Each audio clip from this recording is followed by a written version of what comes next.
doing something new is just hard in general, because, we're in a world of adapted comic books, adapted video games, and this is original, no built-in audience. So that was its first challenge in trying to create something engaging. But just with authenticity, it was just a lot of research.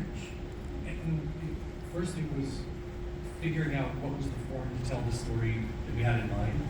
And it wasn't until the lightning strike of, adult animation is now a drama. Which at the time hadn't been done and is now surface is scratched and the audience is starting to show up for it, which is amazing because then there'll be more. But once we realized that that was the way to tell it, we knew we could then apply all of our research and all of our highest ambitions into the story and not have to miss out. That we could swing for the fences with it and do it exactly as we imagined it. We knew we wanted it to look like nothing anybody had ever seen. We knew it couldn't look like Disney because we couldn't afford it, number one. And we knew we didn't want it to be anime, even though we have a great appreciation for anime. We wanted it to, telegraph to the audience that this was something new and something different, something elevated. We looked a lot at old Japanese art, ukiyo-e prints, and those were sort of the things that we had in mind coming in to meet with Netflix. But once we, And then talking with Netflix about it, their ambitions were as high as ours, and it was a matter of finding the right partners across the board who would read the scripts that we had written and say, we know how to do that. And we would together find pictures and say, okay, what does it take to make the whole show look like this image?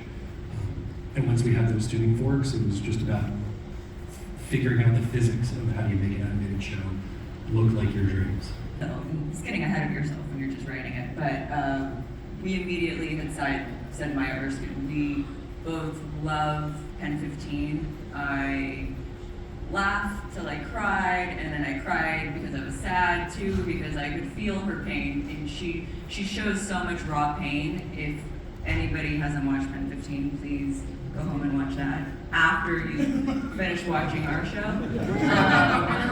But she, deals with a lot of that, conflicting feelings of growing up with, mostly white friends and being half Asian and feeling different. So she had the range and the raw emotion to pull it off. And then the rest of the cast, You want to, no. It was weird. We asked, they said yes. Not easy. If you're making anything, just ask. Just ask, with some authority. Our cast directors, Margie Simpkin and Lily Sidowitz, we met with them before, and we just kind of said who our dream person is. And yeah, they just sent the script out, and people were excited to do something different and weird. Part of it was during quarantine, so people were at home going, wait, I can record this in my closet? Yes, I need something to do today. COVID was a big win for us. Don't hear that often. It was not great. So we were just really fortunate that almost everyone we asked said yes right away. There was episode 4, spoiler being on Madam Kaji, a great character that we really love. And we said, okay, let's ask her. And then that afternoon, I'm like, wait, we're going to write a letter. And our casting director said, oh, she already said yes.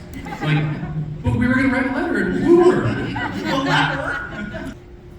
It was a time of sexuality. If you've looked at any of those ukiyo-e prints, it's some pretty graphic stuff. I'm listening. Yeah. They've got genitals for heads and something. It's wild. And they just, in Japan during that time, they didn't have the same Judeo-Christian Puritanism.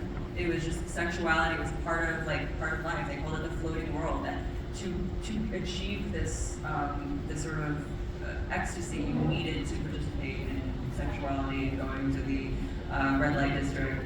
So we just sort of took that tone. We didn't want to have any shame in our story. This was people have sex, we show them having sex. But nothing was gratuitous. That was always the idea. It had to be. I think it all started with the guy who comes out of the brothel and he's just like, I just had sex. This is what I look like. And keeping it with that very matter of fact. So there's the same thing with the violence. We wanted it to be beautiful. It's funny, people kept referring when they finally saw the show after all the time we put into making people kept saying how bloody it was, and we were surprised. We're like, really? Now that might show that we like a lot of blood in our show. I think it's more, it has as much to do with how much actual slow motion ballet slippers and blood we have going across the screen as just people's expectation for what animation is and should be and normally is versus what it can be when we get to do. Well, it's like, we were talking backstage about this, and, you know, I've only watched the one episode, but I've heard things about future episodes, specifically with Kenneth Branagh's character, and some things that happen. It's gonna get wild, folks. Get wild. And it's no kink shaming here, it's great, you know. But no, I think it's very, especially how, were you very mindful in how it was handled in terms of, you know, the sexuality of it all? Well, we made sure that it was all character driven and all story driven. So, I mean, what you hear about Kenneth Branagh's character, I mean, it's true to his character for those things. Mm-hmm. So, you know, some of the, anything that people, you know, consider wild, the character's wild. And this is where there was no element of the show that we didn't benefit from the talents of the people we work with. For example, episode 2, I'm going to assume you guys just came out with episode 1. I will not spoil things in case anyone hasn't had a chance to. But there is sex in episode 2, and it took a few tries of boarding it because we really wanted to make sure it's a scene with Princess Kemi. And the first attempts at it were not from her point of view. This was her story to tell. And our supervising director, Jane Bloom, who directed the excellent episode we just saw, it was a conversation where the three of us got on the phone and just said, like, okay, you know, we need to do it yet again, even though we're behind and everyone wants us to move ahead. And she's like, no, I know how to do this, I know what it's missing. And the sensitivity of people who care to get it right, because when you do bring in material like that, you have to, otherwise it becomes unfun to watch and unimportant. I mean, I wish that Asians didn't still feel marginalized, and I wish that mixed race people didn't still feel, you know, caught between two worlds, and it didn't resonate so much with them, but it does. I mean, but everybody at some point in their life is going to feel marginalized for one reason or another, and I hope can sort of find themselves in this show, but definitely it was about, you know, like we have Ringo, who he has a disability. We also have the sword maker, and he also has a disability. And you'll learn stuff about all of our characters, and they all are battling something within themselves and searching for greater purpose and control of their lives. I age myself here, but I loved Margaret Cho's All-American Girl, and I don't remember, I mean, she's hilarious. I don't remember if the show was any good, and none of my friends watched it, but I loved it because it was a sitcom with an all Asian family, and it was so meaningful to me just to have that on my television screen, like after Full House or whatever channel it was on. And I think just to have something on your computer in your living room that you can connect to if you have nothing else. And there's so much content now. There's so much more for people out there. But I'm hoping that this is, you know, a niche for certain people who maybe haven't seen mixed race identity issues front and center in this way. So, you know, we're hoping to give that some voice. But I don't know. I think you would have watched it as when you were kids because you like this stuff. Yes. It's also, one thing I make like is like when you go back to our cast, people were surprised that it was oh, you cast an all Asian cast, and you know, nowadays like all you have to do is say you want to and everyone can. And we got to bring in some of our favorite actors who were both known and not known, like Getty, and Clive Cusack. Can I talk about it for a minute? Yeah, there are actors in this. Like, there's a gentleman, Clive Cusack, who has been. He has the most incredible actor career that has ever existed. He's worked for like how many decades? He was in Midway with Tishara Fournette. He was in 4 episodes of MASH. He has one of those IMDb pages that reads like an epic poem, of like doing 2 to 10 guest starring roles a year, and you get to put them in every episode as a different character.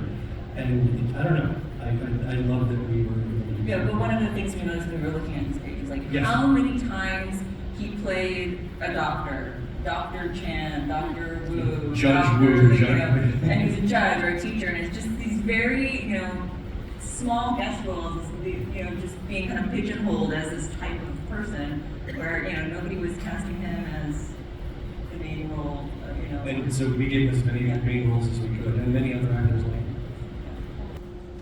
I mean, I hope they have a good time. I hope they like it. I hope they find an appreciation for animation and realize that, this can be a medium for entertainment, just like, live action TV.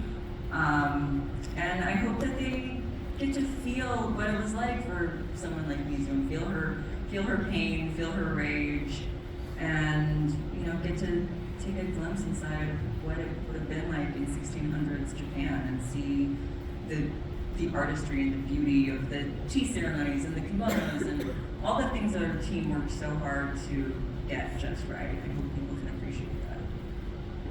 I would say the latter point, like you captivating to watch the credits. I hope that people come out of it realizing that every single name of every person who was in the credits spent years making hundreds of thousands of tiny decisions that ended up making a whole that you can't tell is just a part of the different decisions.